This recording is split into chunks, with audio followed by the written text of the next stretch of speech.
you will fail your way to greatness. Most people allow their fear of failure to outweigh their desire to succeed.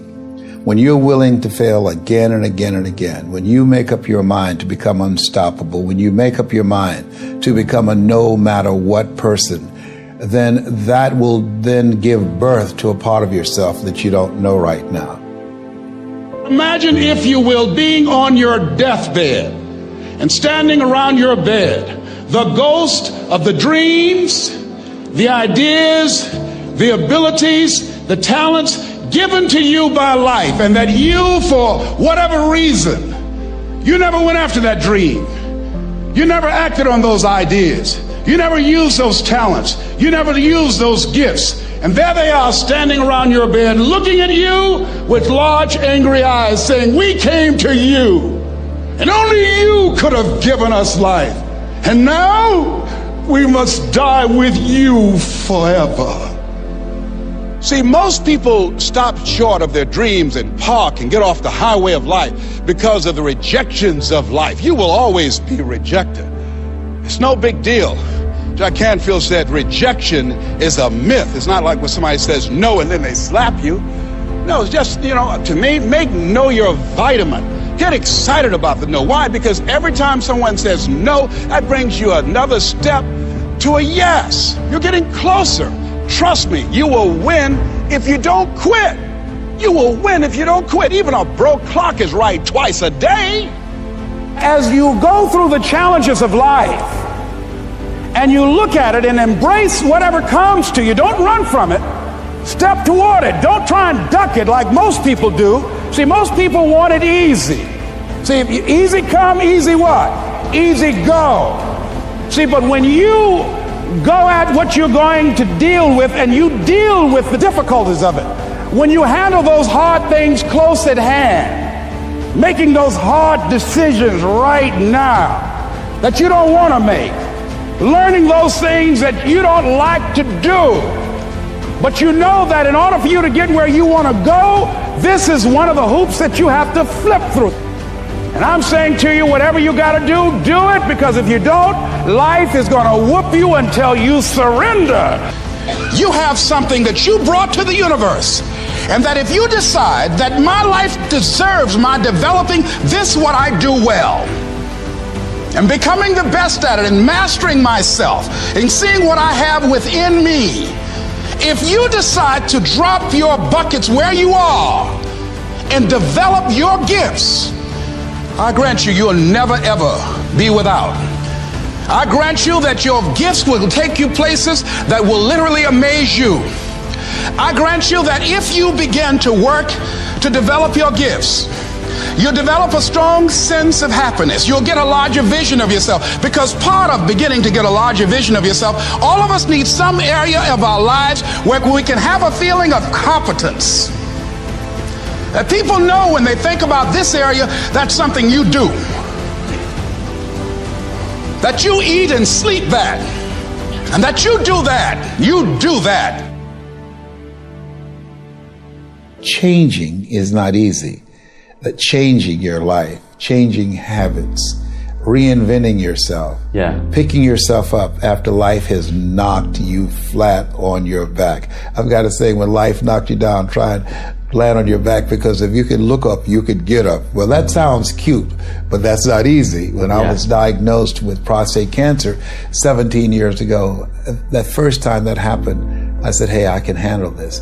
Then when it came back a year later, last year, 17 years later, and this time it metastasized to 7 areas of my body and ate 40% of my T1 vertebrae. Now the stakes are higher. Is this life saying, okay, Mr. Motivator, you beat cancer the first time. What you gonna do now? I started laughing. When the doctor told me, he said, why are you laughing? Are you in denial? I said, no. I said, I feel like Mother Teresa. He said, what do you mean? She said, Lord, I know you know how much I can bear. I just wish you to have so much confidence in me. I said, the stakes are higher. So I've got to dig in and got to fight more, because at the end of the day, life is a fight for territory. And once you stop fighting for what you want, what you don't want will automatically take over. And so it's a fight, it's a challenge in life every day.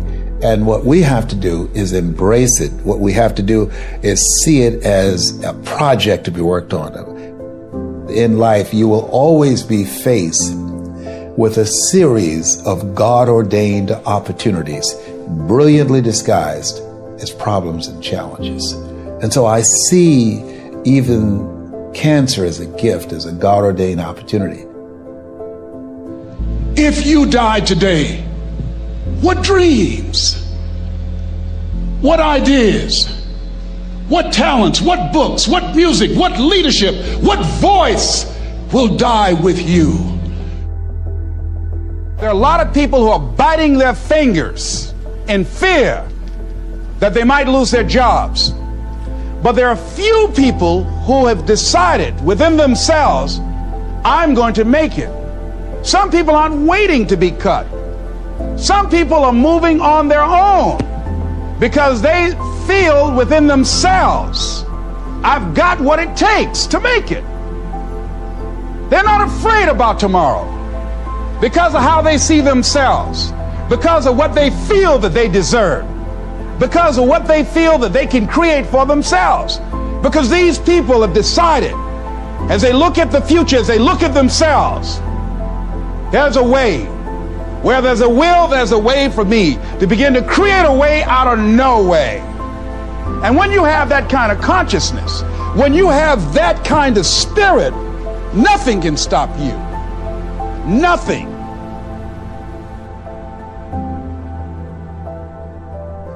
There's no secret to success.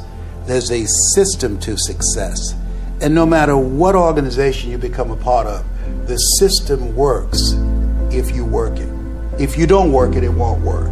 But it works if you work it. And that's one 4-letter word that most people don't like. They're not willing to work. There are winners, and there are losers, and there are people who have not discovered how to win. And all they need is some coaching. All they need is some help and assistance, just a little support. All they need is some insight or a different strategy, a plan of action to make some adjustments that will open up the key to a whole new future for them, that will give them access to the unlimited power that they have within themselves. That's all that they need. So what I want you to do is think about something you want for you, that's real for you, that's important for you, that will give your life some special meaning and power. And I don't even want you to say, I can do that. I don't want you to assume that. See, 5 years ago when I started out in this area, I would not have been able to make the mental leap that I would be up to where I am right now. I don't want you to begin to just psych yourself out. No. I want you to be able to say something to yourself that will enable you to maintain a level of integrity with yourself. That when you say this, even when you face tremendous setbacks, it will be a benchmark to keep you in the game, to keep you moving forward and experimenting and readjusting your strategy and your plan of action, continuously looking for ways to win. I think we have to reflect on, who am I? Why am I here? What drives me? If I died today, what 3 words would I want said about me if I died today? You know, what is it that defines me? You know, and how do I define myself? So I went to the next mode necessary to start talking to people and seeking and asking for what I wanted and leveraging relationships and trying to find out, how do the people do it that went ahead of me? How do they do it? And then what is it I need to do? How is it I need to train myself, to develop myself? What's the resources that will be required in order to make it happen? And as I start seeking out and asking questions, I started running into people who said, I know someone who can help you do that.